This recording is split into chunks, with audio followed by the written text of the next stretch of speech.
Good morning everyone. आज के इस वीडियो में हम इंट्रोगेटिव एडवर्ब की चर्चा करने जा रहे हैं। तो इंट्रोगेटिव एडवर्ब दो प्रकार के होते हैं, सिंपल इंट्रोगेटिव एडवर्ब और कंपाउंड इंट्रोगेटिव एडवर्ब। कुछ लोग कंपाउंड इंट्रोगेटिव एडवर्ब को डबल इंट्रोगेटिव एडवर्ब भी कहते हैं। सिंपल इंट्रोगेटिव एडवर्ब के अंतर्गत व्हेन आता है, जो हिंदी मीनिंग में कब इसका मीनिंग होता है, और यह टाइम को दर्शाने का काम करता है। हाउ मीन्स कैसे होता है, यह मैनर बताता है कि किसी काम को करने का तरीका क्या था, क्या है और क्या होगा। व्हाई क्यों के अर्थ में आता है, यह रीजन बताता है कि कोई काम क्यों किया गया, क्यों किया जाएगा। और वेयर जो है यह स्थान को बताता है कि किस जगह पर काम हुआ या किस जगह पर काम किया जाएगा। अब इनसे संबंधित एग्जाम्पल मैंने दे दिया है। कंपाउंड या डबल के अंतर्गत हाउ ऑफन कितनी बार, यानी यह बताता है कि फ्रीक्वेंसी क्या थी, कितनी बार वह काम किया गया। हाउ मेनी टाइम्स भी सेम काम करता है, इन दोनों में कोई अंतर नहीं होता। हाउ फार का प्रयोग कितना दूर के अर्थ में करते हैं, और हाउ लॉन्ग का प्रयोग कब तक या कब से के अर्थ में करते हैं। एक और बात, कब से के अर्थ में सिंस व्हेन का प्रयोग भी आप कर सकते हैं। तो इनका कंसेप्ट अगर क्लियर हो जाए तो इनसे आने वाले एरर, फेलियर और इंप्रूवमेंट तीनों को आप इजीली बना सकते हैं। मैंने एग्जांपल दिया है, dash do you get up, हमने यहाँ व्हेन भरा। Do you get up, do you get up यानी कब जगते हो, तो निश्चित तौर पर यहाँ व्हेन होना चाहिए, क्योंकि यहाँ टाइमिंग का बोध हो रहा है कि तुम जगते कब हो। कमिंग फ्रॉम बता रहा है कि आने का प्लेस क्या है, कहां से वह आ रहा है। तो जब प्लेस की बात हो रही है तो हमें वेयर भरना चाहिए, इसलिए हम वेयर भरेंगे। यहाँ प्रॉब्लम को सॉल्व करने के तरीका की बात की जा रही है, इसलिए यहाँ हाउ होना चाहिए। और शिक्षक ने उसे क्यों पीटा, इसलिए यहाँ व्हाई होगा। अब इनसे आने वाले एरर्स को इजीली फाइंड आउट किया जा सकता है। पहला एरर मैंने दिया है, where will you go there. अब आप देखिए यहाँ शब्द लगा हुआ है, where will you go there. जब यहाँ शब्द प्लेस को डिनोट करने वाला लगा है तो हम यहाँ वेयर लिख ही नहीं सकते हैं, यहाँ वेयर के जगह पर होना चाहिए when will you go there, तुम वहां कब जाओगे। हम ये कह सकते हैं कि how will you go there, तुम वहां कैसे जाओगे, यानी किस साधन से जाओगे, ऐसे लिख सकते थे। What can this TV set be repaired? What शब्द ही यहाँ गलत है। What can this TV set be repaired के जगह पर हमें प्रयोग करना चाहिए How can this TV set be repaired, कैसे इस टीवी सेट को रिपेयर किया जा सकता है। तो इस तरह से इसके अंतर्गत कॉमन एरर्स दिए जाते हैं। प्रायः बहुत हल्का क्वेश्चन आता है इसके अंतर्गत। अब है कंपाउंड या डबल। तो देखिए इसमें भी ये जो शब्द आए हुए हैं, मैंने एक एक एग्जांपल दिया है।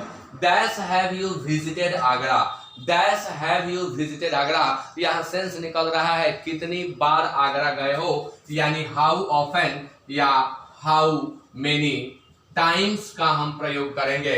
Dash have you been working here, have you been working here यानी कार्य की कंटिन्यूटी का बोध हो रहा है, यानी कब से तुम यहाँ काम कर रहे हो।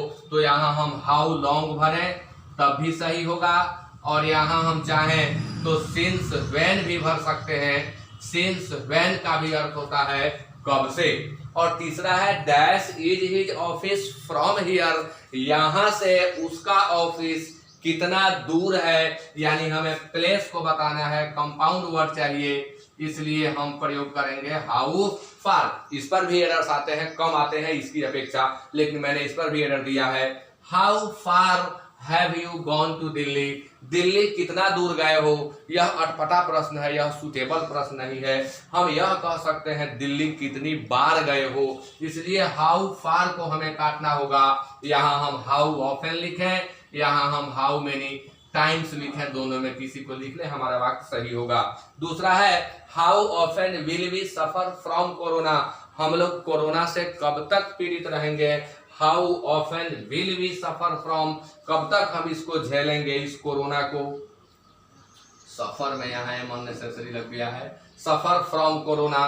तो हाउ ऑफेन शब्द गलत है, कितनी बार झेलेंगे, कितनी बार यानी अभी फ्रीक्वेंसी कहा, अभी तो इसकी कंटिन्यूटी हो रही है, फ्रीक्वेंसी यहाँ है नहीं, तो कंटिन्यूटी को बताना है, इसलिए यहाँ होना चाहिए था हाउ लॉन्ग, कब तक हम इस कोरोना को झेलेंगे, कब तक इसे पीड़ित होंगे। अब यह एडवर्ब का तीसरा प्रकार होता है रिलेटिव एडवर्ब। इस रिलेटिव एडवर्ब के अंतर्गत मेनली 4 शब्द आते हैं। व्हेन जो टाइम को इंडिकेट करता है, वेयर जो प्लेस को इंडिकेट करता है, व्हाई जो रीजन को इंडिकेट करता है, और हाउ जो मैनर को इंडिकेट करता है। यानी ठीक रिलेटिव प्रोनाउन के तरह ही ये काम करते हैं, लेकिन ये यहाँ पर जोड़ने का काम करते हैं। यानी रिलेटिव एडवर्ब रिलेट शब्द से बना है, यानी यह जोड़ेगा। अगर हम रिलेटिव एडवर्ब के डेफिनेशन की बात करें तो यह वह एडवर्ब है जो जोड़ने का काम करता है। यानी relative adverb is that kind of adverb which is used to combine sentences together and it refers back to its antecedent। और ये सारे शब्द हैं जो जोड़ने का काम करेंगे। अब इनको जोड़ते समय हमें वही सब ध्यान में रखना है जो इंट्रोगेटिव प्रोनाउन वाले पार्ट में मैंने आपको बताया था। जैसे मैं इसे यहाँ एरर दिया हूँ क्योंकि इनसे प्रायः एरर से ही आते हैं परीक्षाओं में। What to solve this problem is not known to me।